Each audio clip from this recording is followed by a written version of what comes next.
What's up, YouTubers? Today we're going to talk about the Atlantic Salt. This is a Spyderco knife designed by Sal Glesser himself at Spyderco. You see the little symbol there.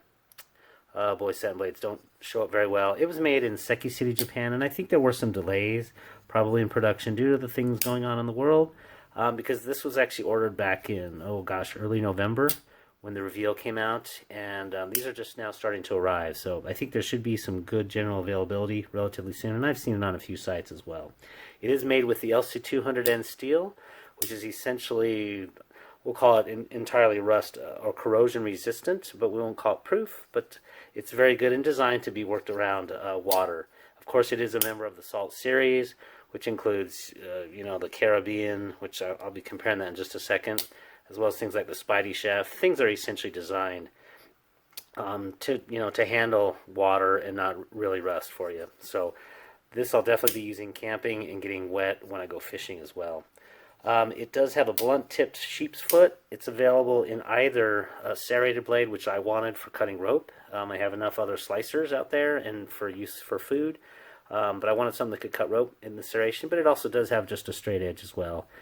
If you want to look for a little bit smaller one, you could go for the Pacific Salt series, which that does come in with a 3.4-inch blade. This is 3.7-inch blade, so it's not going to be legal in all areas. And technically, I can't carry this one concealed where I live, but up in the mountains when you're camping and so forth and fishing, it's not as big of a deal, really. So it has the volcano texturing, which is similar to some of the other FRN scales, but it's not directional necessarily. It's just basically these square pips, and it does provide a very good grip for use. So that's a nice thing. And the one thing, the last thing I wanted to mention before we jump into some of the others specifics was this one actually has an integral frame. Let me move that over there. This is actually fiber reinforced nylon that is just injection molded into one single piece. So this is not actually bolted together in any way. There's no liners. It's just an integral frame. So I imagine that really adds to some of the strength as well as lightens it up a bit. This one is $123 in 2021 prices, and it weighs in at a whooping small 2.3 ounces. I did want to mention one more thing, but for me it wasn't necessarily a pro or a con. It does have a built-in shackle key, which is used for marine operations a lot of time and utilized for loosening and tightening D-shackles. This is too small for the ones that I use while four-wheel driving, so it's not for me, neither a pro really or a con. But for those that are interested in this as a dive knife or on marine, that would be one of the good things. Some comparable 2.3-inch knives, and then we'll go into actuals. Just because this knife I just found for a 3.7-inch blade, 2.3 ounces was extremely light. So this knife, this is the 20 CV version of the Benchmade Bug Out. I have replaced the scales on it with titanium scales, so they're a little bit thicker than normal, but this weighs in at 2.3 ounces. As well, the Spyderco Delica weighs in at 2.3 ounces, and you can look at how much smaller these blades are. And lastly, in the Spyderco lineup, this is the Native 5 Lightweight. That particular knife weighs in at 2.4 ounces, so it's actually a full ounce heavier than this one, and yet look at that blade. So as far as the carry goes, this is quite thin in the pocket. The Atlantic Salt, and definitely carries very nice and thin. So from that perspective, it was really good. As far as an actual use comparison knife, really I found that the only one that I had was the Spyderco Caribbean. Again, also part of the Salt series. I've used that outdoor.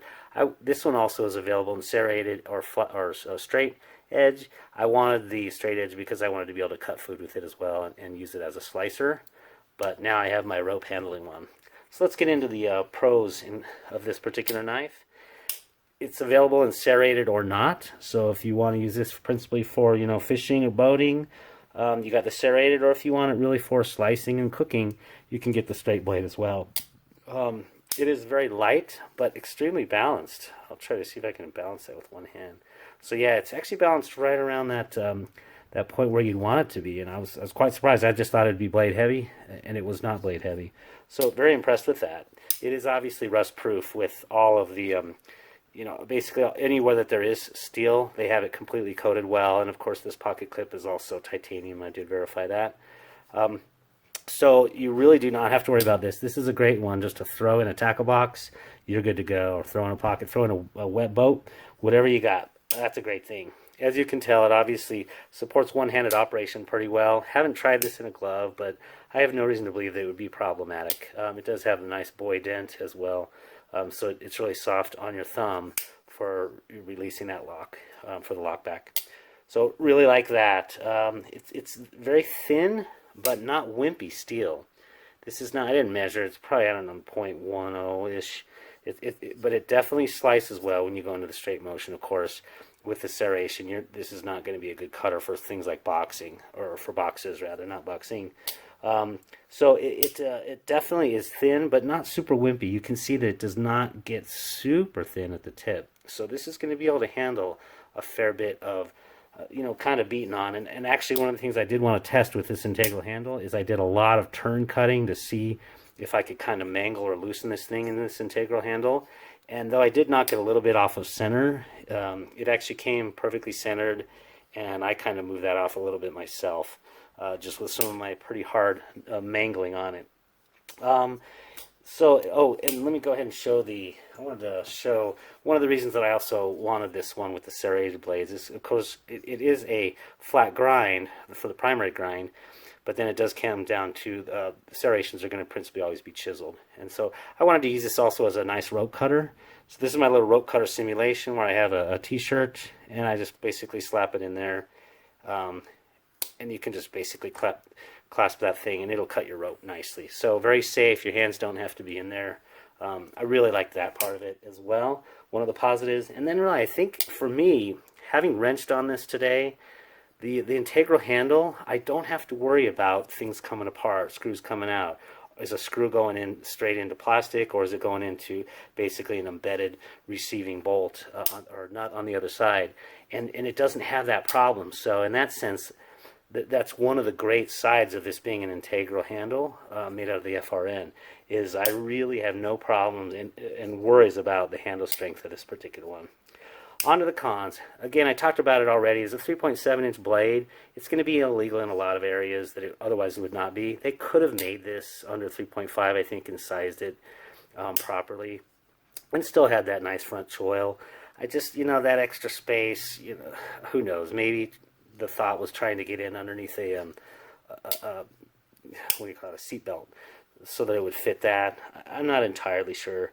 But in that instance, again, you just kind of fall back to the Pacific Salt series instead of the Atlantic Salt, though I did like this particular blade shape a little bit better.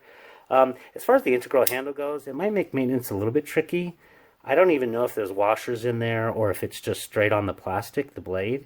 I'm not overly worried because this is not one I'm necessarily thinking I'm going to have to take apart, because it is clearly not anything like bearings in there. So I'm fairly certain that it's really not a worry either way. But, for those that really want to do maintenance and clean out gunk because they don't like gunk in their knives, this could be just a little bit tricky getting that blade back in if there happens to be washers in there. That might be a little bit tricky down at that pivot. And I would say lastly is this thing is definitely a champion of ugly. I call it the alligator for me because obviously it has that nice green, which is easy to find and so forth. But it is definitely a very ugly knife. I think really it probably is at a minimum tied with the Manix 2 for the most ugly knife in the Spyderco line. Overall, really what I'd like to say is this is a great knife begging to be used around water. And believe me, I'm going to be using this around water, and it's going to be fantastic. Both, it really is, like I said, mine's not going to be cooking so much, but I'm going to be fishing with it. And I can just tell this is going to be marvelous for that purpose out there.